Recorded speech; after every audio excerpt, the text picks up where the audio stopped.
حدس میزنم که 99% از کسانی که این ویدیو میبینن نمیدونن که چطور باید از حبوبات استفاده بکنن که در این ویدیو راجع به طرز استفاده صحیح از انواع حبوبات میخوام باهاتون گفتگو بکنم. دکتر احسان میرزایی هستم، مدرس و نویسنده حوزه طب سنتی. با این ویدیو حتما همراه من باشید. خب الان یک رسمی که وجود داره اینه که معمولا خانم‌ها در آشپزخانه وقتی که میخوان از حبوبات استفاده بکنن مثل ادویه‌جات هست، انواع حبوبات رو به غذاشون اضافه میکنن. مثلا آش که میخوان درست بکنن، مثلا این آش جو که میخوان درست بکنن، جو رو میریزن، گندم میریزن، نخود میریزن، یه مقداری عدس میریزن، یه چند تا لوبیا میریزن و همینجور ترکیبات رو زیادتر میکنن و این متاسفانه داره یه رسم میشه و خیلی هم دارن تو آشپزی از این روش استفاده میکنن و فکر میکنن هرچی که مثلا انواع حبوبات رو به غذاشون بیشتر اضافه بکنن و در سیستم غذاییشون باشه و استفاده بکنن، خب قاعدتا سلامت بیشتری به سراغشون میاد، در حالی که این نظریه کاملا اشتباهه. بر اساس رفرنس های دقیق طب سنتی ما، حکما میگن که هر کدوم از این حبوبات خاصیت خاص خودشون رو دارن و داروی خاص خودشون هستن.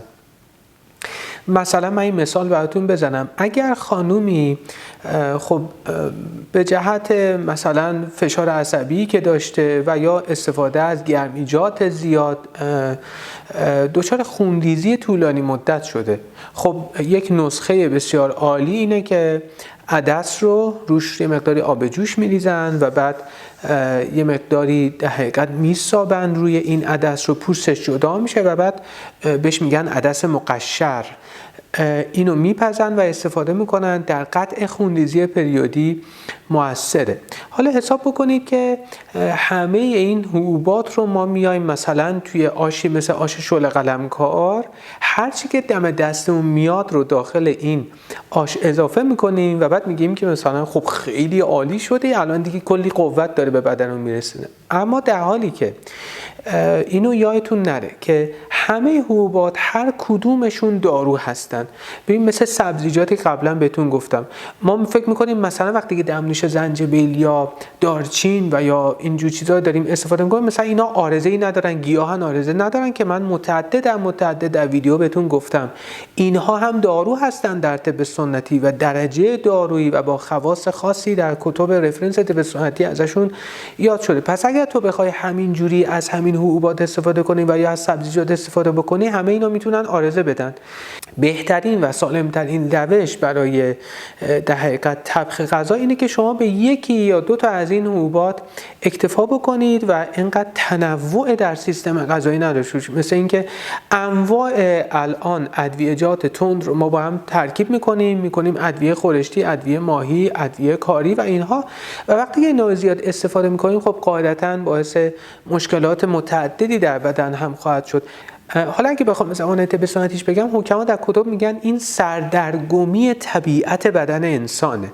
پس سعی کنید اکتفا بکنید به یک نوع حبوبات. بهترین حبوباتی که خیلی توصیه میشده و حتی در ضرب المثل ایرانی خودمون هم خیلی ازش یاد شده، نخوده. حالا نخود سیاه که میومده داخل خورش قیمه ازش استفاده میشده لپه، و نخودی که خب در اکثر غذاهای ایرانی استفاده میشه، نخودا با گوشت، بدون گوشت، در آبگوشت نخود استفاده می شده، آش جو استفاده می شده، در کنار جو نخود قرار می گرفته و روش‌های نخود پلو بوده و حتی به عنوان حبوبات در حقیقت روزانه به عنوان اسنک ها بخوام نام ببرم، اسنک هایی که بچه‌ها در طول روز استفاده می‌کردن نخود بود، نخودی که خیس می‌کردن و در حقیقت تفتش می‌دادن با این مقداری نمک و ازش استفاده می‌کردن به عنوان یک خونساز و مقوی قوای عمومی بدن است. حالا من وقتی که از حبوبات استفاده میکنم ممکنه نفر بگه که نفخش اذیتم میکنه و خیلی دل درد میگیرم و کلی اذیت میشم. خب